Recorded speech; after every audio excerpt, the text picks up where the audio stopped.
Bonjour, je m'appelle Laure Schlesinger, je suis diplômée Audencia, Grande École 2014. J'habite à Lima au Pérou et je suis cofondatrice de Prestamip, une start-up dans le domaine des finances pour les petites et micro-entreprises au Pérou. Au niveau du marché des banques et du marché des financements au Pérou, et en fait dans toute l'Amérique latine, il y a un énorme problème d'inclusion financière.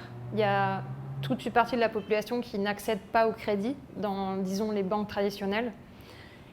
Au Pérou notamment, c'est lié à plusieurs facteurs. Déjà à la concentration bancaire, donc il y a une sorte d'oligopole au niveau bancaire, il y a très peu de banques, donc il n'y a pas assez de concurrence, disons, sur ce marché. Ce qui fait qu'elles ont tendance en fait à se concentrer que sur les secteurs rentables et pas tellement à chercher, vu que ça demande plus d'efforts, à chercher des nouveaux clients qui n'ont jamais eu avant accès à un prêt. Ensuite, un autre facteur, c'est l'informalité. Au Pérou, 75% des entreprises sont informelles. Donc elles n'ont pas d'informations financières en fait, ou comptables sur leurs activités ou disons elles ont une information mais partielle. Donc c'est vrai que les banques elles ne savent pas vraiment comment évaluer ce genre de clients. Après au Pérou, les microfinances se sont énormément développées. C'est un des pays leaders en Amérique latine sur ce sujet. Mais c'est vrai qu'elles se concentrent sur des clients vraiment qui ont des nécessités de financement très petites. De l'ordre, en moyenne, le ticket moyen des microfinances au Pérou, c'est de l'ordre de 2 000 à 3 000 euros. Et ce qui fait qu'il y a tout un segment de petites entreprises qui ne sont pas si micro que ça, mais qui ne sont pas non plus assez grandes pour accéder aux banques, qui ne trouvent aucun produit qui convienne à leurs besoins. Donc en anglais, ça s'appelle le missing middle, donc c'est-à-dire c'est cette partie qui est au milieu et qui est totalement oubliée. Et donc en fait, nous, on a vraiment lancé un produit pour ce segment-là. Et d'ailleurs, enfin, d'un point de vue plus business, c'est souvent intéressant de se concentrer sur un segment, surtout dans les pays en voie de développement, qui est oublié des grands acteurs, disons, traditionnels. Ensuite, il y a des taux d'intérêt très élevés, des plus élevés de la région. Et les banques péruviennes ont les marges les plus élevées de la région, enfin un top 3 de la région. Donc ça, c'est surtout lié à l'oligopole bancaire. Donc, c'est-à-dire, plus il y aura des nouvelles entreprises comme Prestamip et d'autres sur le marché, plus les taux vont baisser, plus les fonds d'investissement européens ou des États-Unis, par exemple, vont pouvoir financer des entreprises comme Prestamip, plus les taux vont aussi pouvoir baisser. Et voilà, c'est tout un cycle vertueux qui se met en place pour le client. Finalement, le bénéficiaire final, c'est les entrepreneurs et les personnes qui ont besoin de financement qui vont... Ça prend du temps, c'est un process. On a commencé avec Prestamip, mais c'est vrai que ça devrait normalement, dans les prochaines années, s'améliorer au fur et à mesure.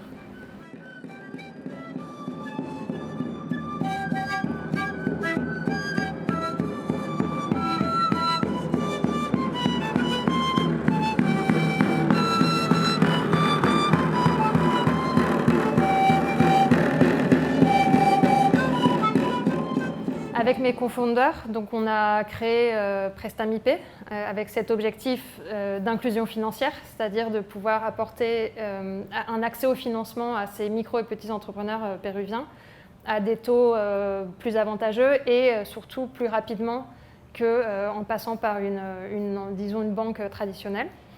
Donc Prestamip en fait aujourd'hui c'est la fintech ou disons start-up dans le domaine des finances la plus grande au Pérou au niveau du financement aux micro et pequeñas empresas, donc aux micro et petites entreprises.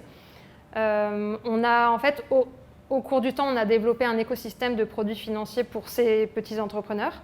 Donc on a un prêt, on a aussi un produit de factoring, donc c'est pour financer des factures qui sont payées en général à 30, 60, 90 jours.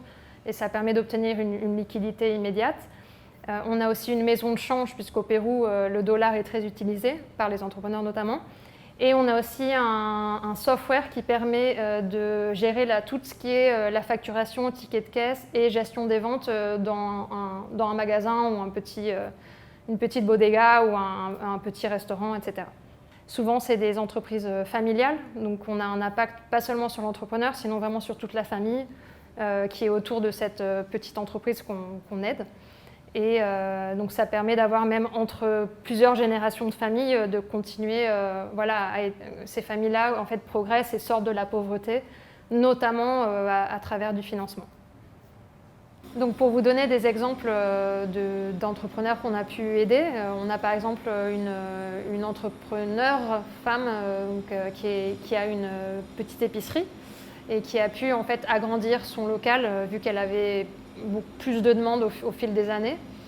Ensuite, on a eu par exemple un entrepreneur qui fait des installations électriques qui avait en fait besoin d'acheter du matériel pour pouvoir faire un service pour une grande entreprise qu'il avait choisie et qui a pu du coup, grâce au prêt, acheter ce matériel et faire ce qu'il avait à faire. Au Pérou, il est courant d'avoir un terrain et de construire étage par étage des appartements. Et donc c'est aussi un cas qu'on a très souvent, des familles qui du coup, au fur et à mesure, construisent leur patrimoine et peuvent du coup recevoir des revenus supplémentaires puisqu'ils peuvent louer ces appartements et au fur et à mesure construire du coup un immeuble, en fait, ce qui finit par être un immeuble grâce à ce type de financement.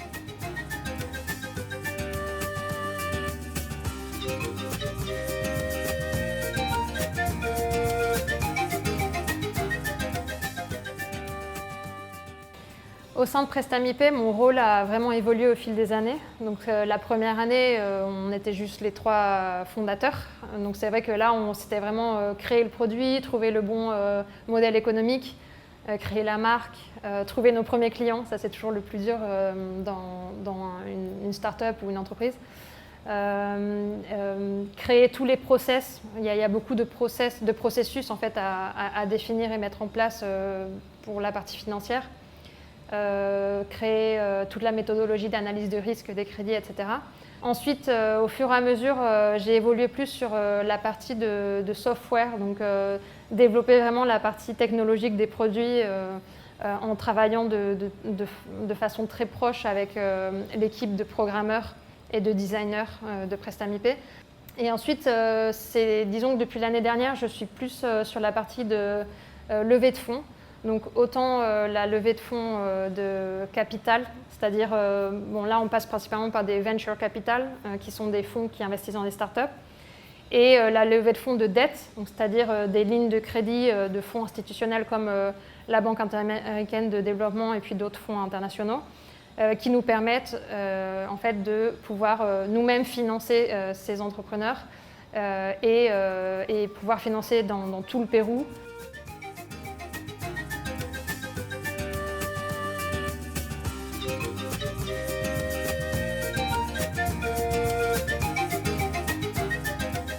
Le conseil que je donnerais du coup aux jeunes diplômés, surtout pour ceux qui veulent entreprendre, c'est vraiment de se lancer, de commencer petit, de ne pas investir 100 000 euros la première année, de vraiment tester leur modèle, commencer avec un produit minimum qui marche à peu près et le lancer. Ne pas hésiter à entreprendre à l'étranger aussi.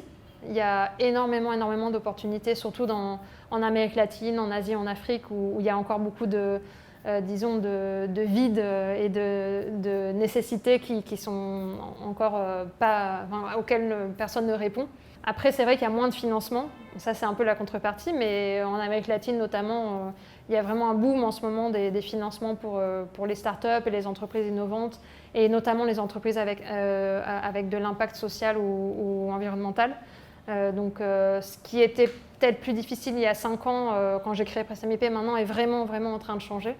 Et moi je pense qu'il ne faut pas avoir peur de sortir un peu du cadre et de ne pas avoir un CV classique, disons. En tout cas c'est mon cas et je pense que ça peut être assez riche d'avoir ce profil.